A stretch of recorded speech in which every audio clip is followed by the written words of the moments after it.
একাত্তরে বিজয়ের প্রাক্কালে জাতির মেধাবী সন্তানদের হত্যা করে যেমন বাংলাদেশের অভ্যুদয় ঠেকানো যায়নি, তেমনি ফ্যাসিবাদ ও তার দোসররা গণ অভ্যুত্থানের বাংলাদেশের অগ্রযাত্রা রুখতে পারবে না বলে মনে করেন রায়ের বাজার বধ্যভূমিতে শ্রদ্ধা জানাতে আসা রাজনৈতিক নেতারা। আর বৈষম্যহীন বাংলাদেশ বিনির্মাণে প্রজন্ম থেকে প্রজন্মে মুক্তিযুদ্ধের প্রেরণা ছড়িয়ে দেওয়ার আহ্বান সর্বস্তরের মানুষের। মাসুর শাকিলের রিপোর্ট। বিজয়ের নতুন সূর্য উদয়ের আগ মুহূর্তে পাকিস্তানি হানাদার বাহিনী ও তাদের এদেশীয় দোসররা হত্যা করে বাঙালি জাতির মেধাবী সন্তানদের। বুদ্ধিজীবী দিবসের প্রভাতে তাদের প্রতি শ্রদ্ধা জানাতে রাজধানীর রায়ের বাজার বধ্যভূমি স্মৃতিসৌধে বিভিন্ন শ্রেণী পেশার মানুষ তারা জীবন দিচ্ছে দেশের জন্য, তাদের জন্য শ্রদ্ধা জানানোর জন্য আমরা আসছি। বুদ্ধিজীবী দিবস 14ই ডিসেম্বর, সো এটা একটা আলাদাই ফিলিংস হয় আমাদের।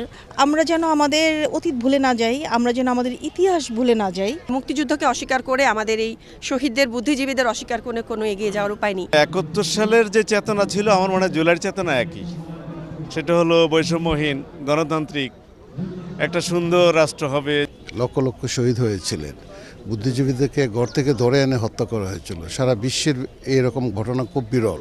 বিভিন্ন রাজনৈতিক দলের নেতা এবং তাদের কর্মী সমর্থকরাও আসেন শ্রদ্ধা জানাতে। মহান মুক্তিযুদ্ধের মাধ্যমে আমরা স্বাধীন ভূখণ্ড পেয়েছি এবং এই 24-এর মাধ্যমে আমরা দিল্লির আজাদি থেকে আমরা মুক্তি পেয়েছি। সুতরাং এই বাংলাদেশের রাজনীতি করতে হলে বাংলাদেশকে ধারণ করতে হবে। বিজয় দিবস সবার বিজয় দিবস, এই হিসাবে যারা পালন যতক্ষণ না করতে পারবো ততক্ষণ পর্যন্ত আমরা মুক্তিযুদ্ধের ধারায় বাংলাদেশকে অগ্রসর করতে পারবো না।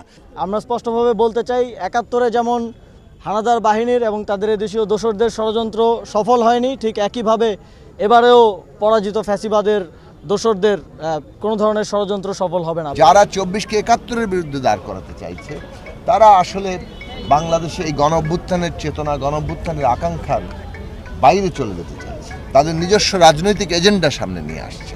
এইটা বাংলাদেশের মানুষ গ্রহণ করবে না। বড়দের পাশাপাশি শিশু কিশোররাও ছিল শ্রদ্ধার মিছিলে। আর কত রক্তদান করলে এই সাম্য, এই স্বাধীনতা, এই বৈষম্যহীন বাংলাদেশ নিশ্চিত হবে, সেই প্রশ্ন তরুণদের, সেই প্রশ্ন সবার।